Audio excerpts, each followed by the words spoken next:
In this video, we are going to see that if we want to block certain words in your TikTok comments, here's how you can block them. So if anyone is using some bad words or some specific words that you want to block, here's how you can easily block that.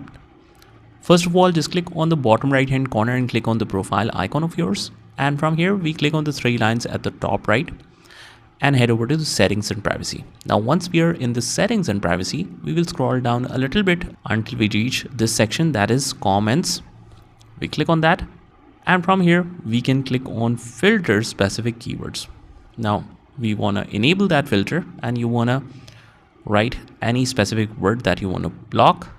And after that, it will be added just like so. Just make sure to hit enter or tick in the keyboard, otherwise it will not be added here. So every time you need to click here or hit enter on your keyboard, and that is how it works.